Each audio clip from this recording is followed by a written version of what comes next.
రోహిణి తన ఫ్రెండ్ విద్యతోటి ఇలా అంటూ ఉంటుంది. ప్రస్తుతానికి అయితే మా అత్తయ్య మా నాన్న గురించి అడగడం మానేసింది. మెల్లగా సమయం చూసుకుని చింటూ గురించి కూడా చెప్పేద్దాం అనుకుంటున్నాను. దానికంటే ముందు అమ్మని చింటూని ఊరు నుంచి ఇక్కడికి తీసుకొద్దాం అనుకుంటున్నాను అని రోహిణి అంటూ ఉంటుంది. ఎందుకే అక్కడ బానే ఉన్నారు కదా అని వింధ్య అంటూ ఉంటే, అక్కడ ఉంటే ఆ బాలు మీనా మాటిమాటికి వెళ్ళి కలుస్తారు అని రోహిణి అంటుంది. కానీ వాళ్ళని తీసుకుని వస్తే నీకు సమస్యలు మరింత ఎక్కువ అవుతాయేమో అని అంటూ ఉంటే, లేదు వాళ్ళు దూరంగా ఉండడం వల్లే ఈ సమస్యలు వస్తున్నాయి. నా కళ్ళ ముందే ఉంటే ఆ సమస్యలన్నీ పరిష్కరించుకుంటాను అని రోహిణి అంటూ ఉంటుంది.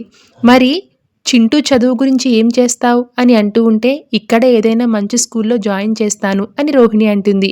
ఐడియా బాగానే ఉంది కానీ ఏ సమస్య రాకుండా ఉంటే చాలు అని విద్య అంటూ ఉంటే, ఇక ఇద్దరూ కలిసి ఒక మంచి స్కూల్ కోసం ఆలోచిస్తూ ఉంటారు. ఆ తరువాత నేను తొందరగా కన్సీవ్ అయితే చాలు, అప్పుడు చింటూని తొందరగా ఇంటికి తీసుకుని రావచ్చు అని రోహిణి అంటూ ఉంటే, అదేలాగే అని వాళ్ళ ఫ్రెండ్ అడుగుతుంది. అప్పుడు మనోజ్ యాక్సెప్ట్ చేస్తాడని ఆశ అని రోహిణి చెప్తుంది. మనోజ్ ఓకే, మరి అత్తయ్య పరిస్థితి ఏంటి అని అడిగితే, మనోజ్ అక్కడ ఒప్పుకుంటే చాలు, తను నాకు అండగా ఉంటే నేను ఏదైనా చేయగలను. నాకు పిల్లలు పుడితే నేను ఈ ప్రాబ్లం నుంచి బయటపడతాను.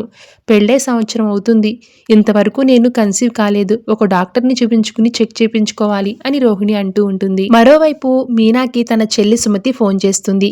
అక్క, నేను డిగ్రీ ఫస్ట్ క్లాస్లో పాస్ అయ్యానక్క, అంతేకాదు మా కాలేజ్ మొత్తానికి నేనే టాపర్ అని చెప్పడంతో మీనా ఆనందంతో, నిజమా సుమతి, ఎంత మంచి మాట చెప్పావే, నా చెల్లి కాలేజ్ ఫస్ట్ వచ్చిందా, ఈరోజు నాన్న బతికి ఉంటే ఎంత సంతోషించేవారో కదా, నీ చదువు కోసం ఆయన పడ్డ కష్టం ఈరోజు ఫలించింది సుమతి అని అంటూ ఉంటుంది.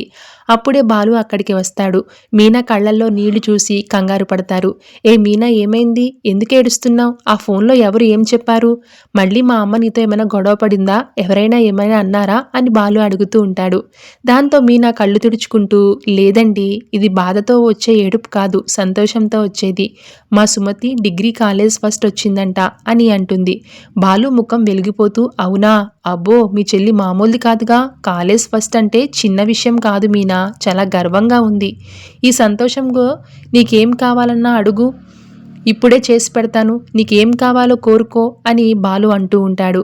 దాంతో సుమతి ఫోన్లో నవ్వుతూ, నాకు నగలు బట్టలు ఏమీ వద్దు బావా, ఈ సంతోషాన్ని మనందరం కలిసి పంచుకోవాలి, నువ్వు మా అక్క ఇద్దరూ ఇప్పుడే మా ఇంటికి రావాలి, అదే నాకు కావాల్సిన పెద్ద గిఫ్ట్ అని అంటుంది. అంతేనా, తప్పకుండా వచ్చేస్తాం, మీ అక్కను రెడీ అవ్వమని చెప్పు, ఇప్పుడే బయలుదేరుతున్నాం అని బాలు అంటాడు. ఇక ఈ విషయాన్ని ఇంట్లో వాళ్ళందరికీ చెప్పడానికి బాలు వెళ్తూ ఉంటాడు. Thanks for watching.